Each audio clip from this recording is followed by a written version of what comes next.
ഹൂഗ്ലി നദിയുടെ പടിഞ്ഞാറൻ തീരത്തെ സൊറംപൂരിൽ ഇക്കുറി ഒരു ചുവന്ന നക്ഷത്രം വിരിഞ്ഞു.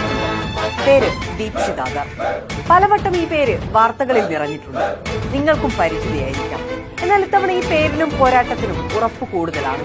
പശ്ചിമബംഗാളിൽ തിരിച്ചുവരവിനൊരുങ്ങുന്ന ഇടതിന്റെ സൊറംപൂർ മണ്ഡലത്തിലെ പ്രതീക്ഷയാണ് ഈ യുവതാരം.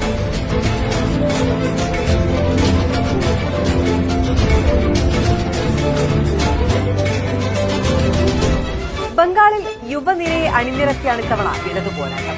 40 വയസ്സിന് താഴെയുള്ള 8 സ്ഥാനാർത്ഥികളാണ് ലോക്സഭാ തെരഞ്ഞെടുപ്പിൽ CPIM ടിക്കറ്റിൽ മത്സരിക്കുന്നത്.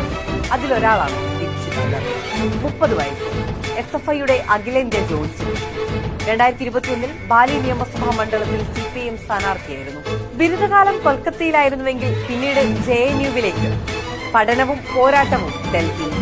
JNUവിൽ കനയ്യകുമാറിനും ഉമർ ഖാലിദിനുമൊപ്പം ദേശീയ ശ്രദ്ധ നേടിയ പേരായിരുന്നു ദീക്ഷിതയുടേത്. രോഹിത് വെമുലയ്ക്ക് നീതി തേടിയുള്ള പോരാട്ടത്തിലും CA വിരുദ്ധ പ്രക്ഷോഭത്തിലും ദീക്ഷിത മുന്നിലുണ്ടായിരുന്നു. 2001 പാർലമെന്റ് ആക്രമണ കേസിലെ പ്രതി അഫ്സൽ ഗുരുവിന്റെ ചരമവാർഷികവുമായി ബന്ധപ്പെട്ട പരിപാടി ഡൽഹി പോലീസ് അടിച്ചമർത്തിയപ്പോൾ ക്യാമ്പസിൽ പരിക്കേറ്റ് വീണവരിലും ദീക്ഷിതാദർ ഉണ്ടായിരുന്നു. ബംഗാൾ ദീക്ഷിതയ്ക്ക് പുതിയ ഇടമല്ല, ജനിച്ച മണ്ണ്, സംഘടനാ പ്രവർത്തനത്തിന്റെ അംഗത്തട്ട്. പക്ഷേ സ്ഥാനാർത്ഥിത്വം പ്രഖ്യാപിച്ച് സൊറാംപൂരിലേക്ക് ഇറങ്ങിയ ദീക്ഷിതയെ പ്രതിപക്ഷം സ്വീകരിച്ചത് വർണ്ണവറിയുടെ രൂപത്തിലായിരുന്നു. ഇരുട്ടിൽ കാണാൻ കഴിയാത്ത